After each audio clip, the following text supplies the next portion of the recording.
This is like from the streets, closing 4,000 people, one-on-one sales, like weight loss Susie's, her kid's trying to write permanent marker on the wall and I'm trying to close her credit card.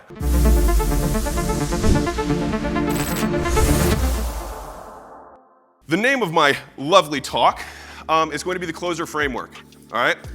And so what I'm gonna do is break this up into two halves. The first half is how you actually manage the conversation, that should say work. And then the second half is how you manage the sales team so you can get wicked consistent sales on a monthly basis. First things first, who here has ever struggled with inconsistent lead quality, inconsistent CAC, right? You're like, I thought I was at 1,000 and now I'm at 3,000. My leads are shit. Actually, my leads are amazing. My sales team is underworked. Now they're overworked. They said there's too many, there's too few, they're not being efficient, et cetera. Has anyone dealt with any of that stuff? Okay, this is the governing framework for how you make the conversation. C is you clarify why the person is there. Now, when you use this framework, everything that's in your framework has to be a question only. Do not put paragraphs, do not put statements, because they will start reading them, they can't think that way.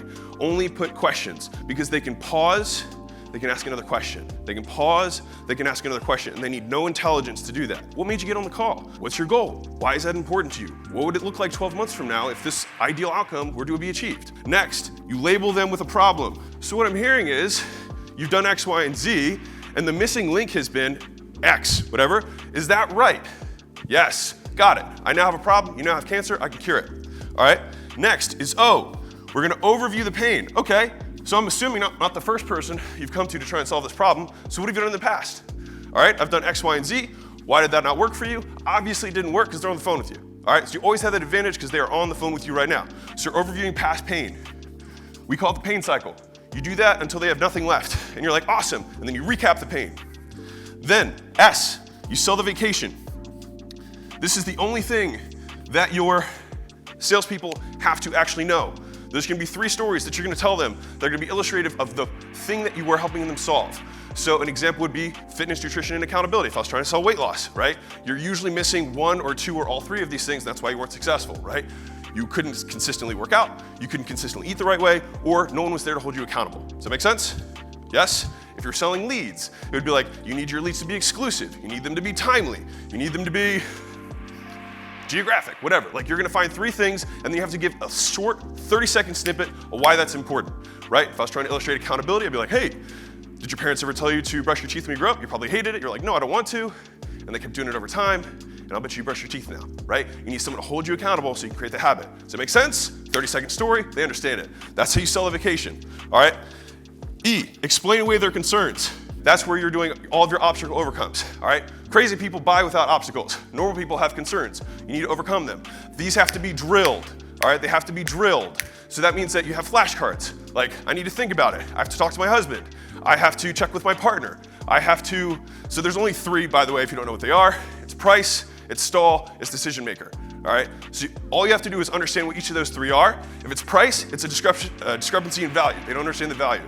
If it's decision maker, what you have to do is rely on past agreements that are implied that that person has already communicated to the partner.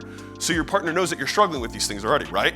They know that you're looking for a solution, right? So why do you think they'd be opposed with you solving the problem that you already know you have that they don't agree with, right? Overcoming, okay? Those have to be drilled. All you're doing is teaching someone to make a decision because people don't like making them because they fear making a mistake. So what you're gonna do is walk them through a decision-making process. So how do we make decisions? Either, do you like me? Yes or no? Do you like the product? Yes or no? Do you think that we'll be able to help you achieve this outcome? Yes or no? Do you have access to this amount of money in your bank account or know someone who does? Yes or no? Yes? What car do you want to use, right? Overcome, you make them confront the decision, all right? What's your main concern? Then they tell you the main concern, you overcome it, close, all right? Last one is reinforce the decision. And I like doing this, and we included it after time, is that people back out, right? So how can we slam it on them? How can we get them super pumped? So immediately afterwards, that's the 30-second video from the founder being like, hey, just saw you sign up for our software, super excited to have you, by name, personalized, handwritten card, t-shirt, any of those things, reinforce the decision, make their feet nice and hot. Make sense? That's the closer framework. Every single one of these buckets has to be questions that are simple for them to ask. All right, so when you're organizing your script, this is the conversation we're going through. Does that make sense to everybody? Okay, that is the first of the 5 C's. Don't worry, the other ones are fast. And it's about how you manage your sales team, okay? Call recordings, comms, cut, competition. This is like from the streets, closing 4,000 people, one-on-one sales, like weight loss Susie's, her kid's trying to write permanent marker on the wall and I'm trying to close her credit card, all right? So, closer sequence is how you manage the framework. Call recordings. If you're not recording every single fucking call that your people are on, 1, you're not compliant. 2, you should do it because then they become more accountable to following the script, all right? You also overview those. The tool that you need to use is Gong. If you guys sell via Zoom, it's the fucking best. That's all I can say. Use Gong, it's amazing, all right? Comms. You need to talk to your team on a regular basis, all right? The cadence there is daily huddles, weekly one-on-ones, and when you do and then obviously monthly, but the daily huddles are quick. All you do is you share testimonials so they remember why they're selling. So they get beat up every single day with no's, they need to remember why they're still doing it, all right? From the one-on-ones that you're doing, when you're meeting with them, you're gonna have them tag you in 3 calls. Their best call, their worst call, and their average call. When you go over in the one-on-ones, you're going to ask them to show you where they clarified the problem, where they outlined the pain, and then where they asked for the sale and where they overcame objections. If they never clarify the pain and never ask for the sale, you don't make money. So that way they always know that on every fucking call, you always ask for the sale. You can never make a sale if you never ask for it, all right? That's what you from the communication cadence. Cut, you gotta cut the bottom, all right? It's the number one thing that will drive sales teams is by cutting the bottom 10%, you do it on a regular basis. It has to be on a regular basis. All right, even if the team is going okay, when you cut the bottom, you'll see a 30% jump in productivity every time. So if you can have a persistent 30% jump, why would you not do that? Does that make sense? Okay, competition. Last point, salespeople are competitive. You have to have a leaderboard that is published, that they can see every single day, that they get notified when every other guy is making a sale. If it's super high volume, it could be end of day. But when you've got a bell if you're in person. If you're not in person, you can have a thread that should be all the sales guys dinging. They can literally send an image or a GIF of a bell. So it's like ring the bell, right? So that they know, and it's just volume, they can see it, there's activity, there's action, right? It's all of momentum.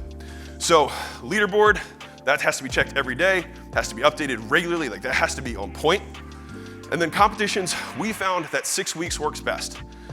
In terms of sending them on like closers go to Vegas or go to the Bahamas or whatever it is. And so we put them in 3-man teams and that tends to work really well because then they share best practices, they continue to work with each other, they root for each other so it's not as cutthroat, it's just always having top dog.